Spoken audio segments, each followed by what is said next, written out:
banana. I think it's about time that we had a little chat. I haven't been uploading any videos lately, really since like the summer, and that was, we're in January now. There've been a couple of videos here and there, but in terms of regular content, it's just not been happening. I've had so many messages and emails asking, you know, am I okay, etc. One asking me if I was dead. I always seem to get those kind of emails when I've not uploaded anything for a while, and I don't know if they're expecting a dead person to reply. But this hiatus, it's not without reason. I have had a lot going on. I have been very, very sick with both the MS and the rheumatoid arthritis. The rheumatoid arthritis has been getting to me the most out of all the crap, because I find that's the most, for me, the most physically disabling, you know, symptoms that I have, especially with this cold weather that we're having. Everything, you know, in my life kind of like shuts down this time of year, because I can't really commit myself to anything because I don't know what my body's going to do, and I've really got to learn to stop having such a high expectation of myself, but that I will go into in a minute as well. The last vlog that I did was when Matt and I went away to Cambridge, and for some reason the Sunday, it was second day. We went up there on the Friday, so technically it was the second day of activities. So it would be part 3. I think I labelled them part 1 and part 2. But we went to this secret nuclear bunker, and it was the most, or one of the most amazing places that I've ever been in my life. It was so cool, and obviously I was vlogging everything around that time.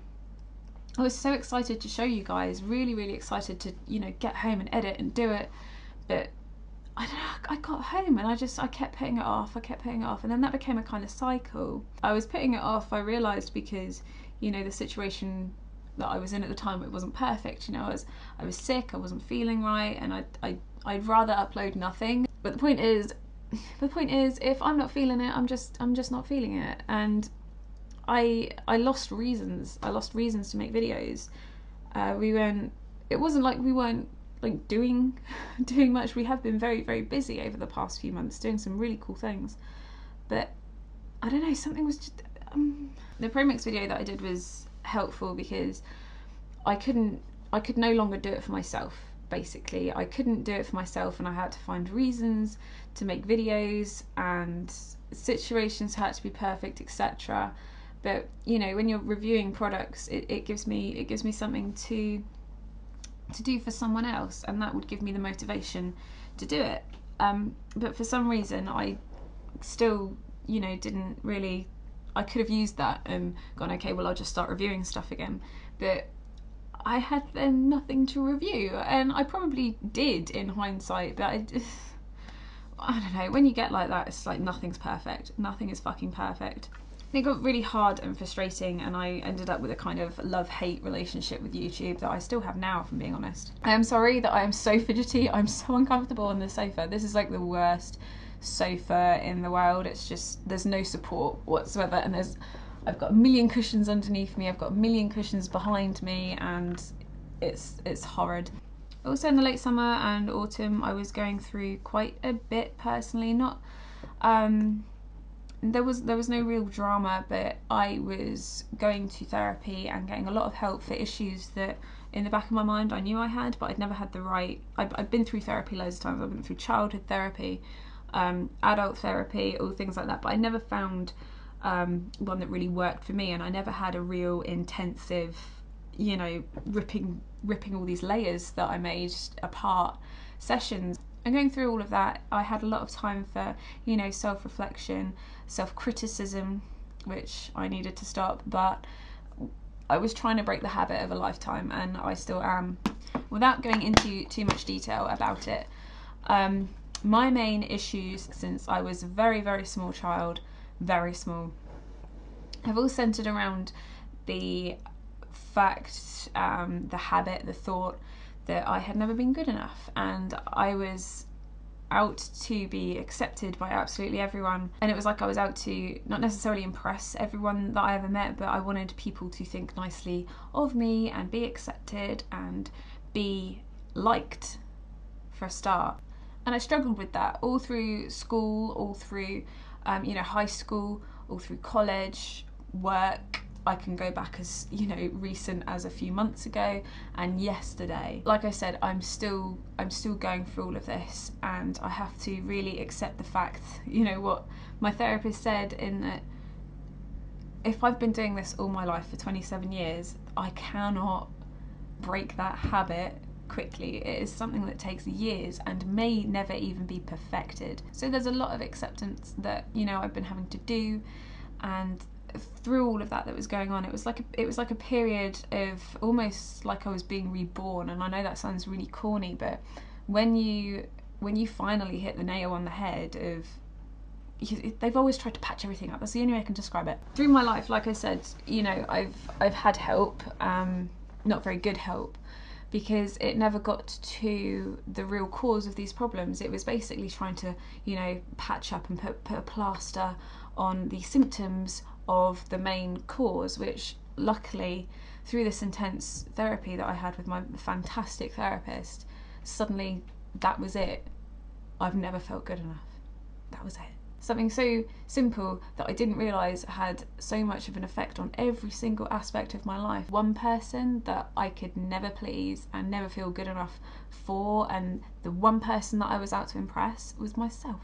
I set this ridiculously high standard of myself, ridiculously, to the point where it is unattainable, and I know that, but like I said, it's breaking that habit of a lifetime, which is so hard. And this goes back to what I was saying about the situation never being perfect. So I put off doing things if the situation isn't perfect. Cassie from Cloudy Apples did a fantastic video the other day explaining how she felt that way as well, how if the situation isn't perfect, she just wouldn't do it. And that's exactly how I feel. If it is not perfect, then what's the point?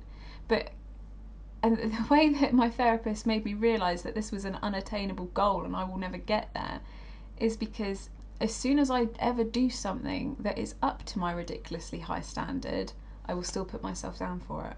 And I will still raise that bar up and up and up and up of expectation that can never be, reached. And it's not just doing things like making videos or, making dinner. It is every single little thing that I do. Breathing. I try and practice mindfulness, and one of the most important things when it comes to things like that, and, being able to tune in with whatever your body's doing and feeling at the time, is being able to breathe. Stop, breathe, feel it, feel the breath. And I'd get myself wound up because I didn't think that I was breathing with the right exact rhythm. Oh shit, it's not relaxing me as much as it usually does, so I must be doing it wrong. Oh, I'll just give up. Being content takes a lot of hard work, and it's something like that is the first piece of advice that I give to people. See, this is the other thing. I can give out the most fantastic advice in the world. Can I ever take it myself? No. So if that effort that I was making wasn't for some reason going as quickly as I wanted to, even though I knew it took time, I'd just give up. But the therapy was fantastic for me. It really opened my eyes, and it gave me a life, not necessarily back, because I never had that grip on my own life before. And suddenly I was this person who, whilst I was very self-aware before, I saw everything in a new light, stuff that in the back of my head that I knew already, but for some reason could never apply that to myself because I never felt like I deserved it. I never thought that I even deserved to be happy. Feeling this way explains, school, relationships, work. It explains everything. I've dealt with a lot of bullying in my life, but the biggest bully that I've ever had is myself. It is a long process, and it's something that I am working very hard on. Like I said, being content takes effort. So yeah, it was great, and it really did me the world of good. But unfortunately, the therapist that I was seeing only saw me as like an intensive thing, because we were waiting so long for the regular therapists to sort me out. They couldn't get an appointment for me for months and months, and it was agreed that because of something that happened a couple of years ago that had resurfaced, it was quite traumatic. Everyone agreed that I needed something really quick, and that's primarily what I went into therapy for, was to deal with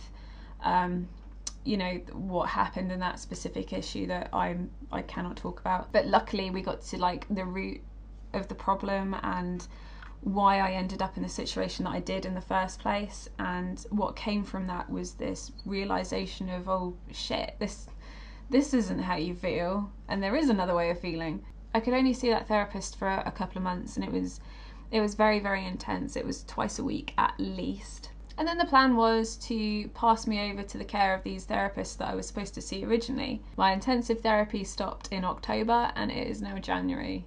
So yeah, I'm still waiting for that. And unfortunately, because I have been waiting so long, throughout, you know, end of October, November, December, this month, I fucking dive bombed into depression so bad, and I was kidding myself for a long time thinking, oh, you're stronger than this, you know, falling back into that habit again. I'm you know, stronger than this. I can deal with this. I'll just snap out of it, and then I get angry with myself and I hate myself even more for not being able to snap out of it. It's been very hard, very, very hard for me.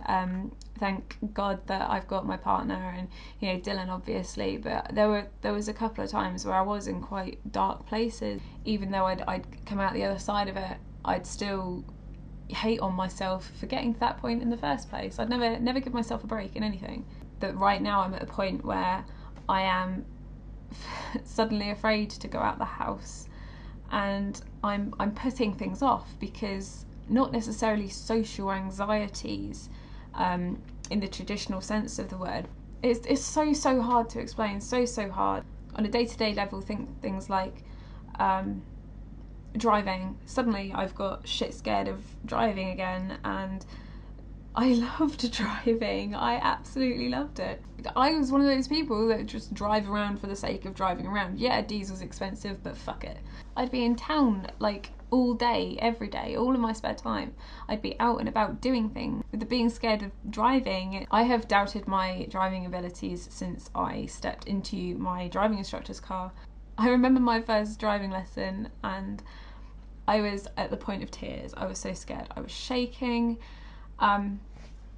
Adam, my instructor, is absolutely amazing, and I will sing his praises until the cows come home. He really is incredible because he put me, I wouldn't say he put me at ease because I was still shit scared. I was really, really shit scared. But I went from being too scared, you know, of turning the car on, and in the same lesson, just like 25 minutes later, I drove around Coppins Bridge, which is this mental place where people have very, very near misses because a lot of people don't know what they're doing. This morning, for example, I was coming back from the school run, and we've got 3 lanes. We've got one for Sandown, one for town, and one for cows. And this fucking idiot on my left zooms across all the 3 lanes in front of me. But yeah, the anxiety about driving just, it went when I got my car, you know, because I had my life back and I loved my car. I still do, obviously. But I started putting things off because it was suddenly like, what if I can't find somewhere to park? Oh, what if it's too icy out there? And all of these other ridiculous scenarios. What if a fucking satellite falls out of the sky? And then that moved on to my disabilities. I have a blue badge, which means that I am entitled to park in a disabled space, if you didn't know. And yet every single fucking time there is always some person to challenge me on it because I'm fucking young. I wish. You bastard. One of the most frustrating things as well is that it's 99% older people that do it, and they don't just challenge me on it, and when I show them the badge they're like, oh okay. They'll take it a step further and start fucking arguing with me, accusing me of having a fake badge and how you're gonna report me to the police. Fucking go for it. Even when I have struggled out of the car on my 2 crutches, they still fucking challenge me. So I'm now at the point where I'm not going out and doing things that I need to do, like go and pick up prescriptions and shit like that, all because I've had it with people challenging me on my disabled badge. And that's horrific. That's really horrific. I know that I shouldn't feel like that, and I know that I should just think fuck it and do it anyway, but it's got to me and worn me down so much that I cannot deal with it right now. There are days that I can, you know, go out and I can use normal spaces, but the fact that these people make me feel like I should have to put myself in danger and hurt myself trying to get out of a car puts me off doing it full stop. So yeah, when, you know, and that's how it starts with the whole, like, socially my life is just getting smaller and smaller at the moment, which it does this time of year anyway, but I'm not enjoying anything at the moment.